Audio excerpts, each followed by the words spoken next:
тоҷикон дар масири таърих бо фарҳангу тамаддуни бою нотакрори худ шинохта шуданд ва тӯли ҳазорсолаҳо барои ташаккули забону адабиёт, таъриху фалсафа, сиёсат ва мактаби бузурги илму адаб нақши бориз гузоштанд. ба вижа замони сулолаи Сомониён ки ба давлати пуриқтидори миллат асос гузоштааст, марҳилаи рушди фарҳангу тамаддуни миллат дониста мешавад ва маҳз дар ин давра чеҳраҳои мондагори илму адаби тоҷик ба саҳна омаданду осори арзишманди таърихиро таълиф намуданд. замони Сомониён яке аз марҳилаҳои муҳим дар таърихи нафақат тоҷикон, инчунин дар таърихи тамаддуни мардумони Осиёи марказӣ, шарқи миёна ва наздик ба шумор меравад.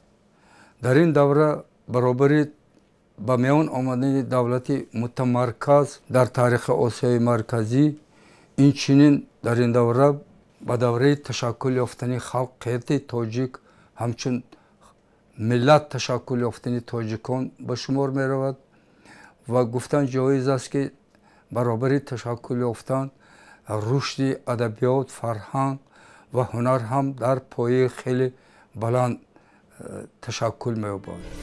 таҷлили 1100-солагии давлати Сомониён ба омӯзишу таҳқиқи осори баргузидаи намояндагони илму адаби он замон ибтидо бахшид ва маҳз дар замони соҳибистиқлолӣ паҷӯҳиши мероси илмию адабии даврони Сомониён ва саҳми адибону донишмандони ин қадр густарда ба роҳ монда шуд.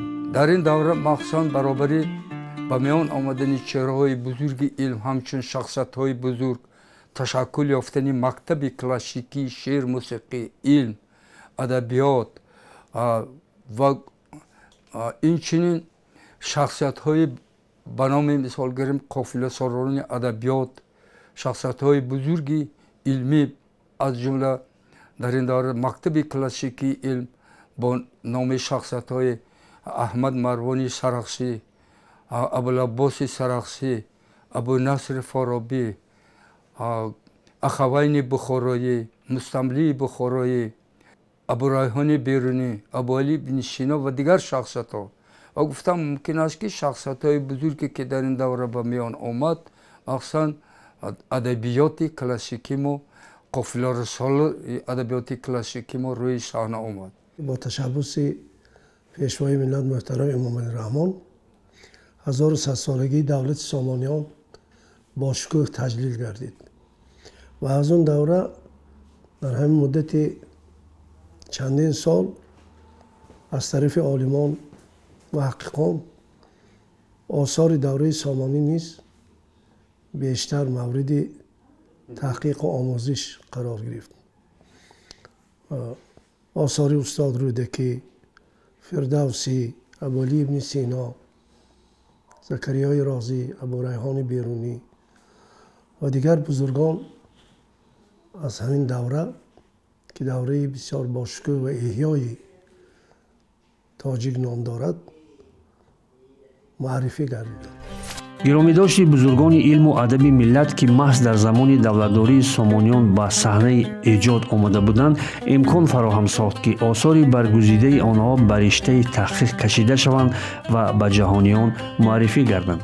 то имрӯз доир ба замони Сомониён таҳқиқотҳои дар дохили кишвар, дар кишварҳои Иттиҳоди Шӯравӣ ва берун аз он ба миён омаданд. лекин имрӯз бисёр шахсиятҳое ҳастанд ки аз назарҳо дур монданд. агарчанде ки дар сарчишмаҳои хаттӣ осори онҳо зикр шудааст, номашон зикр шуда, лекин то имрӯз гуфтан мумкин аст ки дар бораи онҳо мавқеи дар таърихи тамаддуни махсусан замони Сомониён ва нақши онҳо дар асрҳои минбаъда таҳқиқи васеъ нашудааст. ва худи таҷлил шудани 1100-умин соли давлати Сомониён ин марҳилаи муҳим дар омӯзиши тарғиби васеъи аввалин давлати мутамаркази тоҷикон Сомониён буд. аз ин рӯ барои омӯхтани фазои фарҳангӣ таърихи замони Сомониён марҳилаи нав оғоз шуд. воқеан ҷои басо ифтихор аст ки аксарияти инҳо форсӣ забон тоҷик буданд, чунки дар минтақаи Хуросону Мавораъуннаҳр дар он давра асосан тоҷикон зиндагӣ мекарданд هرچند مردم دیگر نیز در این دایره فعالیت داشتند، عالمانی هم بودند، ولی فرهنگ عمومی تاجیکی که سهم زیادی برای پیشرفت علوم اسلامی و انسانی داشتند متعلق به مردم تاجیک بودند. در زمان دولتداری سامانیان علم و ادبیات، زبان و فرهنگ ملی خیلی رشد کرده بود و پژوهش آنها امروز برای تحکیم مکتب ویژه خودشناسی ملی، پایه‌های دولت و دولتداری و کمالات معنوی نسل‌ها نقش مؤثری خواهد گذاشت. یکی از شخصیت‌های بزرگی که در تاریخ تمدن ما جایگاه مهم دارد و در تربیت و روی صحنه آمدن شخصیت‌های بزرگ مخصوصا قافله سالار ادبیات کلاسیکی ابو عبدالله رودکی و دیگران در ارتباط است. این استاد ابو عبدالله رودکی ابوالعباس بختیار است.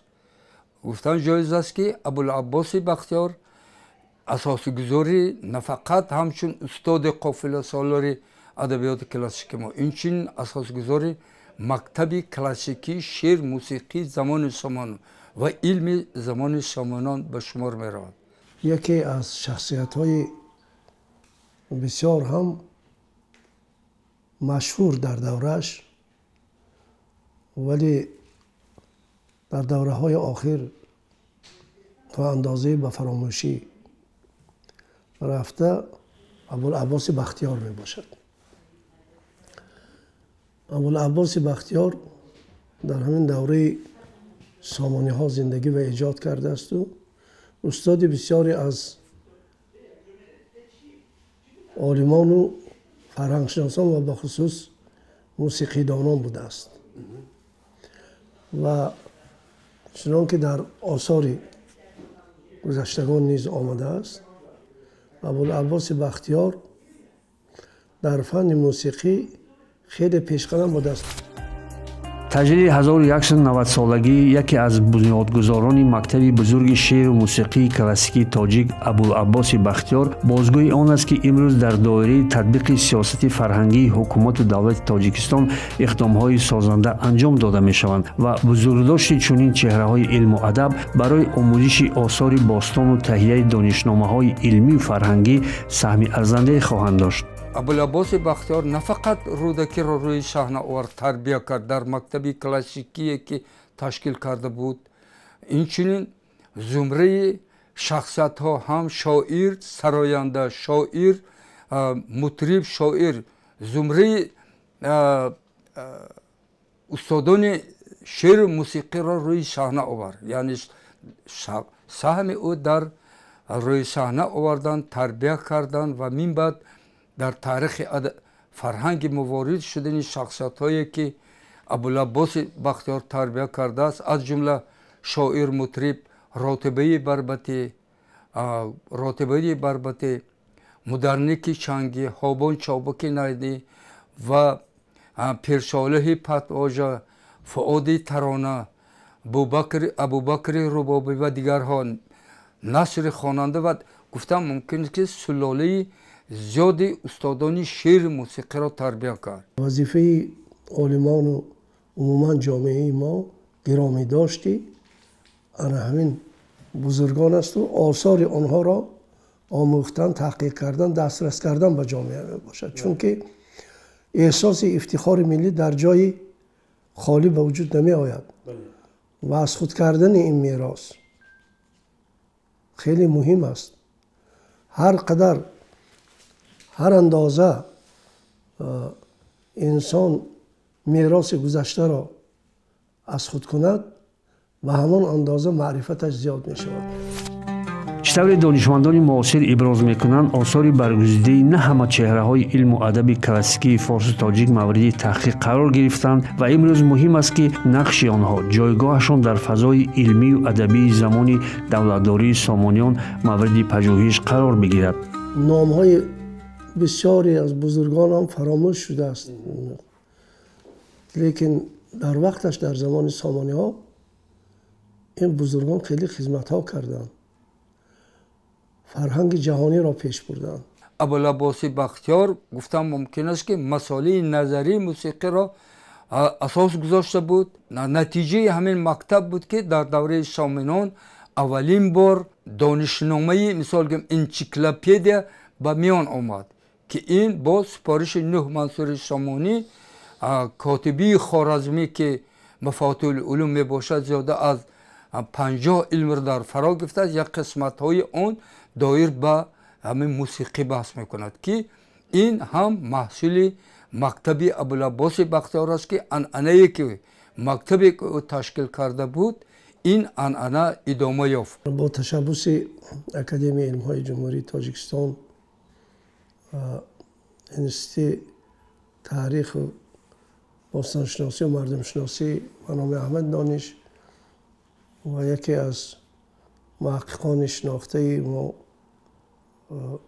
اسکرعلی رجبوف نیز در این ساحه تحقیقات های عالمان ما را جمع بست کرده و از اثری تازه را به نشر رسانده است و در این مجموعه مقاله های نیز دایر به هم پیشرفت های علم ها و از جمله علم های ادبی موسیقی که ابوالعباس بختیار سهم بزرگی در این رشته داشته است در این کتاب به تفصیل تحقیق شده است. ابوالعباس بختیار واقعا از چهره‌های ماندگار علمی و ادبی قرن 10 محسوب می‌یابد. ذکر می‌کنند محققان او پایه‌گذار مکتب بزرگ شعر و موسیقی تاجیکی بود و محیط نوی فرهنگی و ادبی را در آن مرحله تاریخی به میان آورده است. ابوالعباس بختیار بعد 200 سال مثال گیریم غصب سیاستی مثال گیریم خلافت عرب مرحله نو را در تاریخ ما به میان آورد. او در مکتبی که تشکیل کرده بود یعنی عنعنه دیرین کلاسیکی که در زمان ساسانیان از جمله عنعنه ایجادی اجرای شعر و موسیقی را در مرحله نوی تاریخی روی صحنه آورد. گفتن جایز است که ابوالعباس بختیار نه فقط عنعنه کلاسیکی همون تا اسلامی ما را در شکل نو روی صحنه آورد، اینچنین در تشکل ژانر شکل‌های شعری موسیقی ما که در زمان بارباد توسط بارباد به میان آمد، مخصوصا ژانرهای شعری موسیقی ترانه، سرود، پتواژه و دیگر شکل‌های مرکب شعری موسیقی، ترکیبا مرکب شعری موسیقی، اینچنین شکل نوی ایجاد اجرای شعری موسیقی را در مکتب خود روی صحنه آورد. ابوالعباس بختیار سلاله زیادی استادان شعر و موسیقی را تربیت داده است و به عنوان استاد ملک الشعراء ابو عبدالله رودکی شناخته می شود. او را ادامه دهنده مکتب موسیقی باربد می دانند و همزمان در تشکل ژانرهای شعر و موسیقی نقش بارز گذاشته است. در موسیقی هم استاد رودکی بوده است. این خودش همین خودش بزرگی ابوالعباس بختیار را نیز نشان می‌دهد. استاد رودکی بودن این خود گواهی بزرگی همون شخص است. دانشمندان همعصر ابوالعباس بختیار و تاریخ‌نگاران قرن‌های بعدی از باب ایجاد و فعالیتش تذکره‌ها، پژوهش‌ها انجام دادند و خدمت‌های او را در رشد مکتب کلاسیکی تحلیل شعر و موسیقی ارزشمند ارزیابی کردند. واقعاً سهم ابوالعباس بختیار در تاریخ تمدن زمان سامانیان و همچون شخصیتی که خدمت او در آثار تاریخی ادبی ما ذکر شده است، از جمله در اولین تذکره ادبی که جریان تشکل ادبیات کلاسیکی ما ذکر شده است، محمد عفی بخارایی هم خاطرنشان میکند که یکی از شخصیت های بزرگ در زمان سامانیان مخصوصا مکتب کلاسیک آن را به میان آورد و شخصیت بزرگ شعری موسیقی را روی صحنه آورد، این ابوالعباس بختیار ذکر شده. намояндагони илму адаби мо дар замони сомониён барои инсоният осори хеле арзишманди илмию бадииро боқӣ гузоштанд ва аксари онҳо бо ду забон тоҷикӣ ва арабӣ таълиф мекарданд. ин он замон хеле муҳим буд, зеро аксари ҳавзаҳои илмию фарҳангӣ метавонистанд бо ду забон аз донишномаи осори бадиии олимону шоирони тоҷик ба куллӣ бархурдор гарданд. осорашонро ба ду забон эҷод мекарданд, ҳам ба арабӣ ва ҳам ба форсӣ, ба забони модириашон. чунон ки мана абу али синоро бинед, осори зиёдашро дар тиб, дар фалсафа ба забони арабӣ эҷод мекард, то ки дар қаламрави ҳамонвақтаи хилофат дастраси дигарон шавад ва дар айни замон ба забони модарии худ низ асарҳо эҷод карда буд, бахусус ашъори нобро ва ҳам донишномаи худро ки энциклопедияи фалсафӣ аст асар, ё ки абу райҳони берунӣ дар баробари осори зиёдашро ба забони арабӣ таълиф кардан, тафҳимро, китобу тафҳимашро ба забони форсӣ эҷод карда буд. ва аз ҳамин ҷиҳат гузаштаҳои бузурги мо дар давраи сомониҳо анъанаҳои хеле бузургро ба инсоният боқӣ гузоштанд.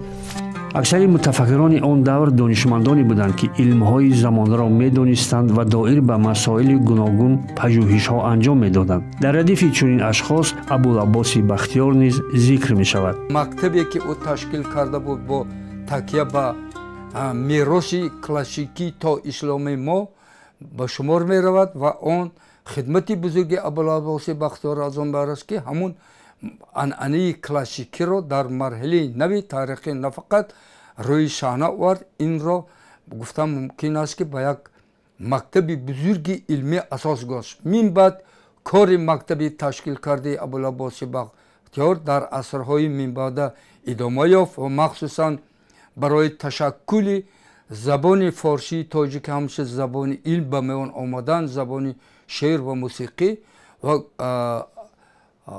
шахсияти бузурги ин давра гуфтем замони сомониён ки аз он баҳра бардошт аст. абу али сино ҳам ба навиштани мисол гӯем аввалин асари назаравӣ доир ба асосҳои шеъри мусиқӣ мо ҳам дар ҳамин давра мебошад. бузургии фарҳанги давраи сомонӣ аз он иборат аст ки аксарияти мутафаккирони олимони ҳамон давра доиратулмаориф буданд, яъне энциклопедист, аз тамоми илмҳо бохабар буданд. бинед беруниро, форобиро, абу али ибн синоро ва идомаи ҳамин давра боз умари хайёму дигаронро. бинед ки онҳо ҷомеулфазоил буданд, аз тамоми илмҳо на танҳо бохабар, балки дар аксари илмҳои замони худ пешсафон буданд, осори бисёр муҳиме эҷод карда буданд. ва бинобар ин онҳо дар фалсафа, адабиёт, мусиқӣ, таҳқиқи масъалаҳои кайҳонӣ низ асарҳои бисёр муҳиме эҷод карда буданд. ва абулаббоси бахтиёр низ аз чунин шахсиятҳо будааст ки махсусан дар пешрафти улуми адабӣ, фалсафӣ ва ба хусус мусиқӣ хеле ҳам забардаст будааст ва осораш ҳам дар ин замина машҳур будааст. ва дар давраи сомониён яке аз устодони забардаст ва идомадиҳандаи осори мусиқии борбад низ ба ҳисоб мерафтааст. бо гузашти қарнҳо маҳз имрӯз дар замони соҳибистиқлолӣ муҳаққиқони мо ба осори чунин нобиғаҳо рӯй оварданд ва ҳамакнун аз ҷониби масъулон зиндагию корномаҳои эшон пажӯҳиш мешаваду бузургдоштшон гиромӣ мегардад. дар партаби ин махсусан тавре ки президенти محترم کشور امامالله رحمان در برآمدهای خودشان خاطرنشان کردند که ما باید هرچی بیشتر یعنی این دوره را آموزیم. از جمله و در پرتو همین مثال گیریم پیشنهادهای پرزیدنت کشور، اکادمی ملی علم های تاجیکستان تصمیم گرفت که بار اول 1000 تجلی 1109 سال بزرگداشتی اساسگذار مکتب کلاسیکی شعری موسیقی ابوالعباس بختیار در کشور با اشتراک علمان خارجی که از زیاد از 5 کشور اشتراک میکنن، یعنی تاجیک شناسان از کشورهای امریکا، کانادا، فرانسه، هندوستان و غیره، ازبکستان و کشورهای آسیا مرکزی در این سیمپوزیوم با نام که سیمپوزیوم بین‌المللی 22 اپریل در پایتخت کشور یعنی برگزار می شود با نام ابوالعباس بختیار و عنعنه‌های کلاسیکی فرهنگی زمان سامانیان برگزار می شود که بار اول گفتم ممکن که در زمینه سرچشمه‌های خطی با استفاده نوی مثال گزارش‌های سرچشمه‌های خطی زمان سامانیان و شخصیت بزرگ زمان سامانیان ابوالعباس بختیار مورد تحقیق و بررسی عالمان قرار خواهد گرفت. برگزاری یک سیمپوزیوم علمی سطحی بین‌المللی بخشیده به 1190 سالگی بزرگداشت ابوالعباس بختیار هفته سوم ماه اپریل در فضای علمی و فرهنگی جمهوری تاجیکستان پدیده تازه خواهد بود و البته که صحیفه تازه را در کتاب تاریخ بزرگ ملت باز خواهد کرد.